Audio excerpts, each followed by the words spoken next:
ಬರ ಬರ ಬರ ಒಲಯದ ರಜಾ ಬಗ ಪೊಯ್ಲದ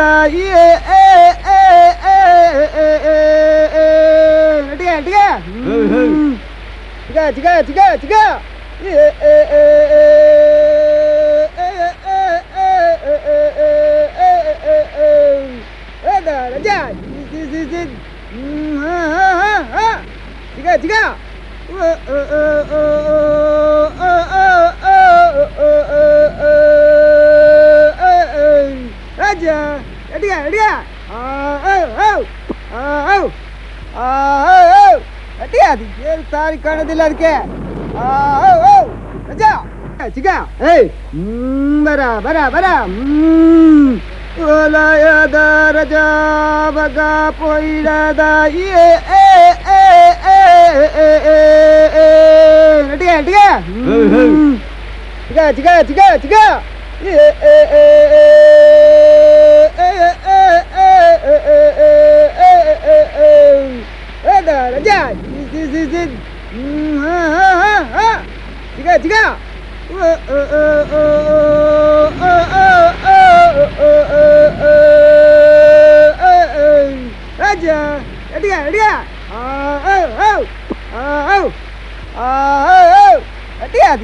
ಸಾರಿ ಕಾಣೋದಿಲ್ಲ ಅದಕ್ಕೆ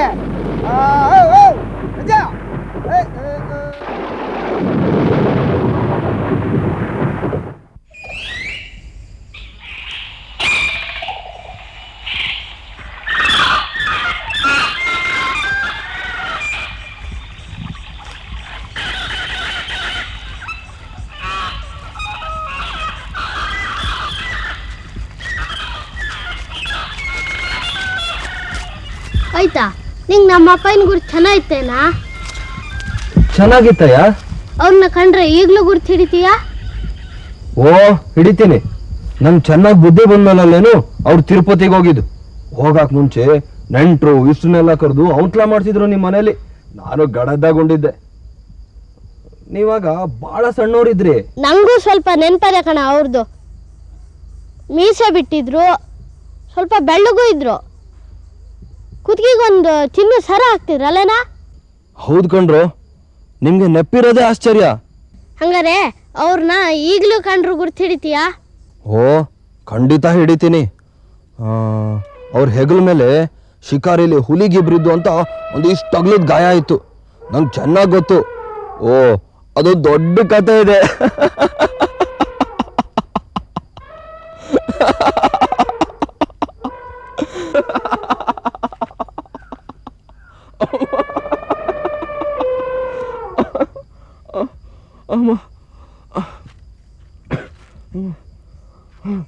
ನೀವು ಯಾರ ಹತ್ರ ಆದ್ರೂ ಹೇಳ್ಗಿಳಿರಿ, ನಿಮ್ಮ ಅಪ್ಪಯ್ಯನು ಹುಡುಗನ ಮಾನ ಹೋಗ್ತದೆ ಅಂತ ಯಾರ ಹತ್ರನೂ ಹೇಳಿರ್ಲಿಲ್ಲ, ಆಯ್ತಾ?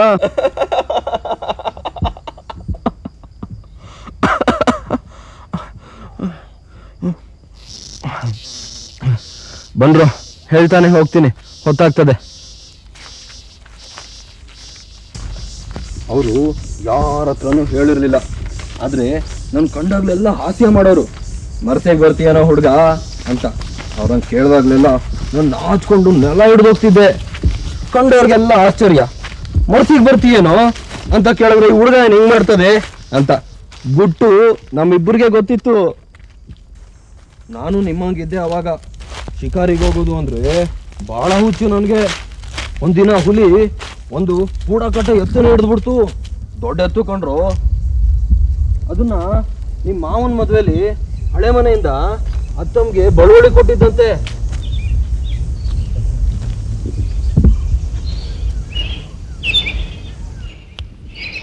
ಹೇಳ್ ಕಳ್ಸಿದ್ದೆ ಸೈ. ಒಂದೇ ಬಂದ್ರು ಕೋಣವ್ರಿಗೆ. ಜೋಡ್ನವ್ರಿಗೆ ಕೇಪಿನ ಕೋವಿನ ಹೆಗಲ ಮೇಲೆ ಏರ್ಕೊಂಡು.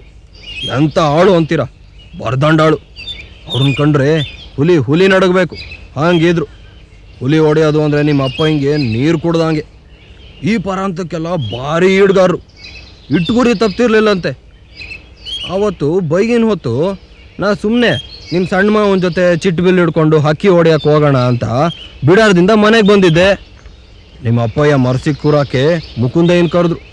ಆದರೆ ದೊಡ್ಡಮ್ಮ ಅವನಿಗೆ 2 ದಿನದಿಂದ ಜ್ವರ ಬಂದು ಇವತ್ತೇ ಬಿಟ್ಟಿದೆ, ಹೋಗೋದು ಬೇಡ ಅಂದ್ಬಿಟ್ರಂತೆ.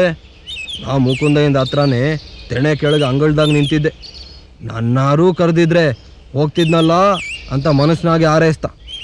ನಿಮ್ಮ ಅಪ್ಪಯ್ಯ ಜಗಲಿ ಮೇಲೆ ಕೂತಿದ್ದವರು ಹಂಗೆ ನನ್ನ ಕಡೆ ನೋಡಿದ್ರು. ನಾನು ನೆಕ್ತಾ ನಿಂತಿದ್ದೆ. ಬತ್ತೀಯೇನೋ ಮನಸ್ಸಿಗೆ ಅಂತ ಕರೆದೇ ಬಿಟ್ರು. ಹಂಗೇನು ಸಂತೋಷನೇ ಸಂತೋಷ. ಹ್ಞೂ ಬತ್ತೀನ್ರಯ್ಯ ಅಂದೇ ಬಿಟ್ಟೆ. ಹುಲಿಗಿಲಿ ಬಂದರೆ ಹೆದರ್ಕೋಬಾರ್ದು, ಪಟ್ ಪೇಟ್ ಅಂದೆ ಸುಮ್ಮನೆ ಕೂತ್ಕೋತೀಯಾ ಅಂದರು. ಹ್ಞೂ ನಾನೇನು ಹೆದರೋದಿಲ್ಲ ಅಂದೆ. ನನಗೂ ಇಷ್ಟು ಊಟ ಹಾಕ್ಸಿದ್ರು. ಅವರು ಒಳಗೋಗಿ ಉಂಡ್ರು. ಕತ್ಲಾಗಕ್ಕೆ ಮುಂಚೆನೆ ಮರದ ಮೇಲೆ ಕಟ್ಟಿದ ಅಟ್ಟಣಿಗೆ ಹತ್ತಿ ಮರಸಿಗೆ ಕೂರಬೇಕು ಅಂತ ಬೆಳಕಿದ್ದಂಗೆ ನಾನು ಕರ್ಕೊಂಡು ಹೊರಟ್ರು. ದೊಡ್ಡಮ್ಮನು ನಿಮ್ಮ ಅತ್ತೆಮ್ಮನು ನಾನು ಕರೆದು ಕಿವಿಲಿ ಪಿಸು ಪಿಸು ಹೇಳಿದ್ರು, ಹುಡುಗ ಹುಷಾರು ಕಣೋ, ಅವರೆಲ್ಲಾದರೂ ಹುಲಿ ಹೊಡೆದ್ಮೇಲೆ ಕೆಳಗೆ ಇಳಿದ್ಬಿಟ್ಟಾರು. ಕೆಳಗಿಳಿಯೋದು ಬೇಡ ಅಂತ ನೀ ಅಳ್ತಾ ಕೂತ್ಬಿಡು, ಗೊತ್ತಾಯ್ತಾ? ನೋಡು, ನಾಳೆ ಬೆಳಗ್ಗೆ ಓದ್ತಾರೆ, ಚೆನ್ನಾಗಿ ಬೆಳಕಾಗೋ ತನಕನೂ ಅವ್ರನ್ನ ಕೆಳಗೆ ಇಳಿಯಾಗಿ ಬಿಟ್ಟಿಯಾ. ಮತ್ತೆ ಮನೆಗೆ ಬಂದಮೇಲೆ ನಿಂಗೆ ತಿನ್ನಕ್ಕೆ ಕೊಡ್ತೀನಿ, ತಿಳಿತಾ? ನಾನು ತಲೆ ಅಲ್ಲಾಡಿಸಿ ಹ್ಞೂ ಅಂದೆ. ನಮ್ಮ ಸಂಗಡ ಬರೋಕ್ಕೆ ನಾಯಿಗಳು ಹೊರಟಿದ್ದು. ಅವುಗಳನ್ನೆಲ್ಲ ಕಲ್ ತೊಗೊಂಡು ಓಡಿಸೋ ಹುಡುಗ ಅಂದರು ನಿಮ್ಮ ಅಪ್ಪಯ್ಯ. ನಾನು ಅವನ್ನೆಲ್ಲ ಕಲ್ ತೊಗೊಂಡು ಓಡಿಸ್ದೆ. ಅಂಡ ಮೋಟಿನೂ ಇದ್ವಾ? ಇವು ಇರಲಿಲ್ಲ ಆಗ. ಆಗಿದ್ದ ಒಂದು ಈಗಿಲ್ಲ ಧರ್ಮಯ್ಯ. 2 ದದ್ದಿಡು ಸತ್ತೋದು. ಇನ್ನು 3 ನಾಯಿನ ಕುರ್ಕ ಹೊತ್ಕೊಂಡೋಯ್ತು. ಇನ್ನೊಂದು ಒಳ್ಳೆ ಜಾತಿ ನಾಯಿ ಇತ್ತು, ಚೆನ್ನಾಗಿ ಶಿಕಾರಿ ಮಾಡ್ತಿತ್ತು.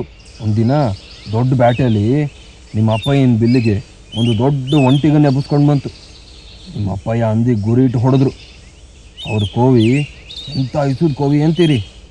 ಹಂದಿಗೆ ಬಡ್ದು ಗುಂಡು ನಾಯಿಗೂ ಬಿದ್ದುಬಿಡ್ತಂತೆ. ಹಂದಿನೂ ಬಿತ್ತು, ನಾಯಿನೂ ಬಿತ್ತು. ಮುತ್ನಂತ ನಾಯಿನ ಕೊಂದ್ಬಿಟ್ನಲ್ಲ ಅಂತ ತುಂಬ ಗೋಳಾಡಿದ್ರಂತೆ ಅವತ್ತವರು. ಆ ಹಂದಿ ತುಂಡೂ ಮುಟ್ಲಿಲ್ವಂತೆ ಅವರು. ಅದಕ್ಕೆಲ್ಲ ಹತ್ರ ಹೇಗೆ ಧರ್ಮಯ್ಯ? ಬೇಟೆಯಲ್ಲಿ ಇದೆಲ್ಲ ಹಾಗೇ ಆಗತ್ತೆ.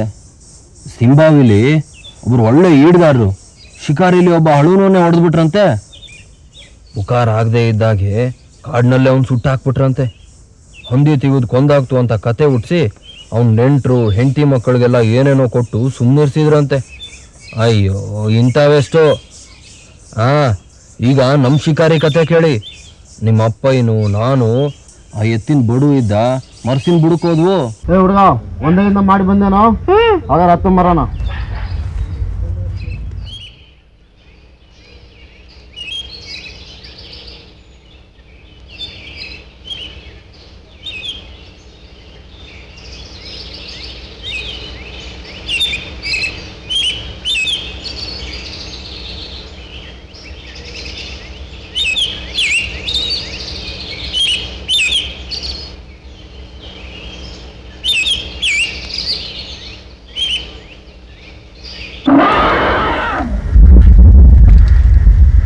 ಆ ಕೋವಿ ಕೊಡ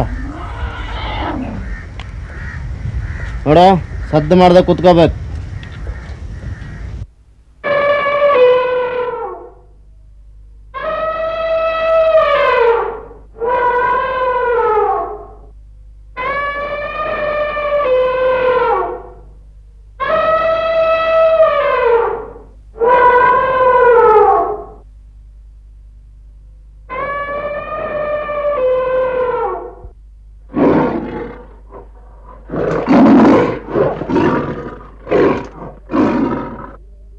ಹೆದರ್ಬೇಡ ಹುಡುಗ, ಹುಲಿ ಹಂದಿ ಕಾಡಲ್ಲಿ ಕಾದಾಡ್ತಾ ಇದ್ದಾವು, ಧೈರ್ಯ ಕುತ್ಕೋ.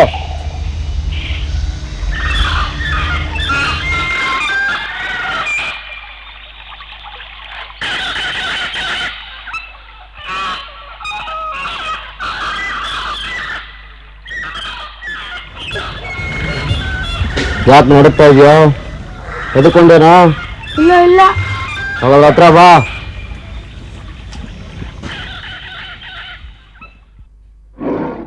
ಅವ್ರಂಗೆ ಹೇಳಿದ್ರು ನನಗೆ ಧೈರ್ಯ ಬರಲಿಲ್ಲ. ತೊಳ್ಳೆಲ್ಲಿ ನಡ್ಕ ಹತ್ತಿ ನಡುಕ್ತಾ ಇದ್ದೆ. ನಡ್ಕ ನಿಲ್ಲೇ ಇಲ್ಲ. ಹೆದರಿಕೆಯಿಂದ ಒಂದಾನು ಮಾಡ್ಕೊಂಡೆ. ಜಳ ಅಂತ ಸದ್ದಾಯ್ತು. ಏನೋ ಹುಡುಗ, ಒಂದ ಮಾಡ್ಕೊಂಡೇನೋ? ಆಯ್ತು ಬಿಡು, ನಿನ್ನ ದೇಸೆಯಿಂದ ಇವತ್ತು ಹುಲಿ ಶಿಕಾರಿ ಆಗೋದಿಲ್ಲ ಅಂದರು. ಅಷ್ಟ್ರಾಗೆ ಹುಲಿ ಹಂದಿ ಕಾದಾಡೋ ಶಬ್ದ ಜೋರಾಯಿತು. ನನ್ನ ಮೈಯೆಲ್ಲ ನಡಗ್ದಂಗಾತು. ನಿನ್ನ ಅಪ್ಪಯ್ಯ ಮೂಗು ಮುಚ್ಕೊಂಡು ಥೂನಿನ ಹೆದ್ಕೊಂಡ್ಬಿಟ್ಟೇನು. ಉಂಡ್ಕೊಂಡು ಬಾ ಅಂದರೆ ಸಮ ಉಂಡೆ ಅಂತ ಕಾಣ್ತದೆ. ನೀನು ಹೊಟ್ಟೆ ಕಡಿಯ ಹಾಳು ಹುಡುಗ, ಇನ್ನೆಂದಾದ್ರೂ ಬಂದ್ಯಾ ಮರ್ಸಿಗೆ ಅಂತ ಚೆನ್ನಾಗಿ ಬೈದ್ರು. ನೀವು ಈಗ ನಗ್ತೀರಿ, ಆಗ ನೀವಾಗಿದ್ರೆ ನೀವೆಷ್ಟು ಅಳ್ತಿದ್ರೋ. ನಾನಂತೂ ಬಿಕ್ಕಿ ಬಿಕ್ಕಿ ಸದ್ದು ಮಾಡಿದೆ, ಅಳಕ್ಕೆ ಶುರು ಮಾಡಿದೆ. ಅಷ್ಟರಲ್ಲಿ ತಿಂಗಳು ಮುಡ್ತು, ಕಾಡೆಲ್ಲ ಚೂರು ಬೆಳಕಾಯ್ತು.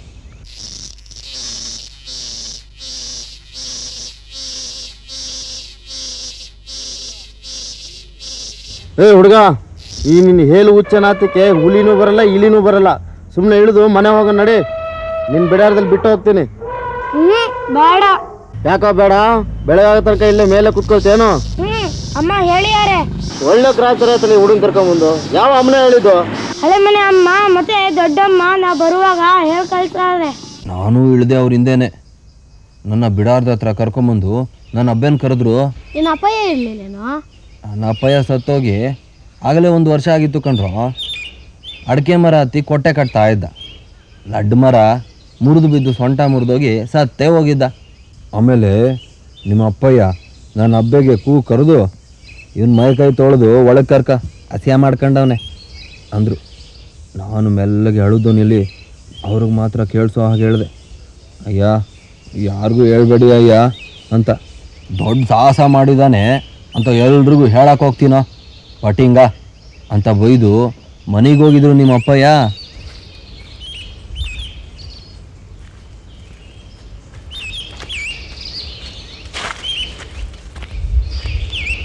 ಆಯ್ತಾ, ದೇವ್ರು ನಂದು ಇವೆರಡರಲ್ಲಿ ಯಾವ್ದಾದ್ರು ಒಂದನ್ ಮುಟ್ಟು. ಕಣ್ ತೆರ್ದಲ್ಲ, ಕಣ್ ಮುಚ್ಚಿ.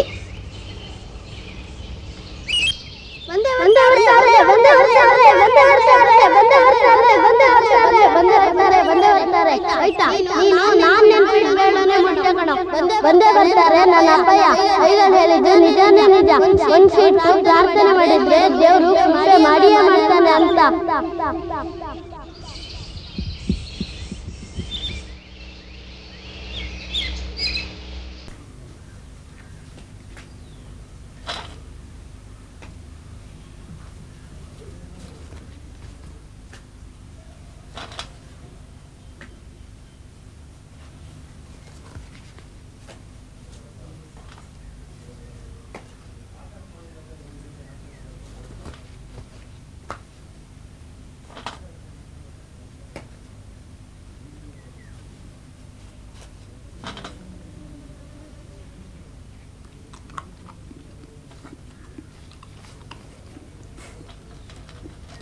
ಓ, ಸಣ್ಣ ಅಡ್ಡಿಯವ್ರ ಸವಾರಿ ಬಂತಲ್ಲ.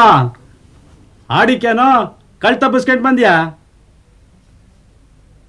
ಓ, ಪೀನ್ಸ್ಲು ಗಂಡನೂ ಬಂದ್ಬಿಟ್ಟಾಗದೆ. ನೀನ್ ಹೆಂಡತಿ ಬರ್ಲಿಲ್ಲನ? ಏ ಆಯ್ತಾ, ನೀ ಜೇನು ಹುಡ್ಕೋದ್ರಲ್ಲಿ ಭಾಳ ಗಟ್ಟಗಂತೆ, ಹಾಗಂತ ಎಲ್ಲರೂ ಹೇಳ್ತಾರ. ನಮ್ಮ ಕಾಡಲ್ಲೂ ಸ್ವಲ್ಪ ಜೇನು ಹುಡ್ಕೊಡ್ತೀಯಾ? ನಿನ್ನ ಹೆಂಡ್ತಿನೂ ಜೇನು ಕೀಳೋದ್ರಲ್ಲಿ ಭಾಳ ಗಟ್ಟಿಗೆ ಅಂತೆ. ನಿನ್ ಜೊತೆಲಿ ಅವಳನ್ನು ಕರ್ಕೊಂಬ. ನಾ ಏನು ಬೇಡ ಅನ್ನಲ್ಲ. ಏನ ಹೊರಗಡೆಯಿಂದ ಬಂದವ ಕೈಕಾಲು ತುಳಿದ ಒಳಗೆ ಹೋಗ್ತೀಯನ? ಮೊದ್ಲೋಗಿ ಬತ್ಲ ಮನೆಗೆ ಕೈಕಾಲು ತೊಳ್ಕೊಂಡು ಬಾ ಹೋಗು.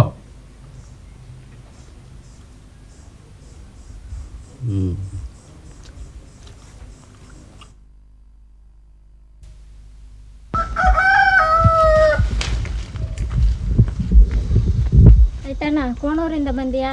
ಇಲ್ಲ, ಬೆಲ್ಲ ನೀರು ಕೊಡ್ತೀನಿ.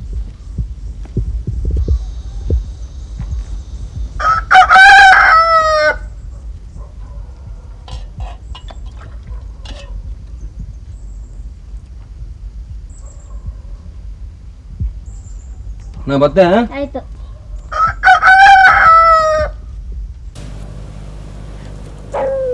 ಏ ಆಯ್ತಾ, ಏನು ಇತ್ತನ ಸವಾರಿ ಅಳಿಮನಿ ಕಡೆ ಬಂದದೆ? ಎಂಥದ್ದು ಇಲ್ಲ ಮಾರಾಯ, ನಮ್ಮ ಧರ್ಮಯ್ಯನವ್ರನ್ನ ಕರ್ಕೊಂಡ್ ಬಂದಿದೆ ಅಷ್ಟೇ.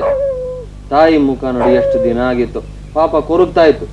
ಕೋಣೂರಲ್ಲಿ ಐಗಳು ಬೇರೆ ಇರ್ಲಿಲ್ಲ, ಅದಕ್ಕೆ ಕರ್ಕೊಂಬಂದೆ. ಅವ್ರ ಅಪ್ಪಯ್ಯ ಇದ್ದಿದ್ರೆ ಎಷ್ಟು ಚಂದ ಇರ್ತಿತ್ತು. ತಿರುಪತಿಗೆ ಹೋದವರು ಮತ್ತೆ ಬರ್ನೇ ಇಲ್ಲ. ದೇವರು ಯಾರ್ಯಾರ ಹಣೆಯಲ್ಲಿ ಎಂಥದ್ದು ಬರ್ದಿದಾನೋ ಏನು. ಆಯ್ತಾ ನಿಮ್ಗೆ ಇಸಿ ಗೊತ್ತಾ? ಏನ್ ಇಸ್ಯಾ? ಆತ ಕಡೆ ಬಾ ಹೇಳ್ತೀನಿ. ಅದೊಂದು ದೊಡ್ಡ ರಂಪನೆ ಆಗಿದೆ ಮರೆಯ. ಅದೇನ್ ಹೇಳೋ, ಒಗಟ್ ಮಾಡ್ಬೇಡ. ನಿನ್ನೆ ಗುಚ್ಚೆ ರಂಗಮ್ಮ ನಾನೇ ಅಡುಗೆ ಮಾಡ್ತೀನಿ ಅಂತ ತಿಮ್ಮಪ್ಪ ಹೆಗಡೆ ತಂಗಿ ಮಂಜಮ್ಮನ ಹತ್ರ ಹೇಳಿದ್ರಂತೆ. ಹೊತ್ತಿಗೆ ಮನ್ಸಿಗೆ ನೋವಾಗಬಾರ್ದು ಅಂತ ಒಪ್ಕೊಂಡ್ರಂತೆ. ಎಷ್ಟಾದ್ರೂ ರಂಗಮ್ಮನೇ ತಾನೇ ಆಗಿತ್ತು ಮನೆಗೆ ಯಜಮಾನಿ ಅಲ್ವೇನು? ಹೌದು, ಮುಂದೇನು ಹೇಳು. ರಂಗಮ್ಮನೇ ಅಡುಗೆ ಮಾಡಿದ್ರಂತೆ. ಗಂಡಸರು ಉಣ್ಣ ಕೂತಾಗ ಯಾವ ಪದಾರ್ಥ ತಿನ್ನಂಗೇ ಇಲ್ಲಂತೆ. ಯಾಕೆ? ಯಾಕಂದ್ರೆ ಬಾಯಿಗೆ ಹಾಕ್ತಿದ್ದಷ್ಟು ಉಪ್ಪಾಗಿತ್ತಂತೆ. ರಂಗಮ್ಮನೇ ಕೈ ತಪ್ಪಿ 2-3 ಸಾರಿ ಹಾಕಿದ್ರ, ಮಂಜಮ್ಮನೇ ಹಾಕಿದ್ರ, ಅಲ್ಲ ಅವ್ರಿಗೆ ಆಗದಿದ್ದಾರೆ ಯಾರಾದರೂ ಕೈ ತಪ್ಪಿ ಹಾಕಿದ್ರೋ ಗೊತ್ತಿಲ್ಲ. ಆಮೇಲೇನು ತಿಮ್ಮಪ್ಪ ಹೆಗಡೆ ಹೊಟ್ಟೆ ಹಸ್ತಿತ್ತಲ್ಲ, ರಂಗಮ್ಮನಿಗೆ ಬಾಯಿಗೆ ಬಂದಾಗ ಬೈದು ಕೈಯೇ ಹೇಳ್ಕೊಂಡಿದ್ದು ಕೈ ಬಟ್ಲ ತಟಾಸ್ ಅನ್ನೆಲ್ಲ ಅಡುಗೆ ಮನೆ ತುಂಬ. ಕರಿಗೆ ರಂಗಮ್ಮ ಉಣ್ದೈತಿ ಹೊತ್ತು ಕರೆದು ಕೋಣೆ ಬಾಕ್ಲ ಹಾಕೊಂಡು ಮುನ್ಕಿಟ್ರು. ಇದು ನಿನ್ನೆ ನಡೆದ ಕತೆ ಮಾರಾಯ.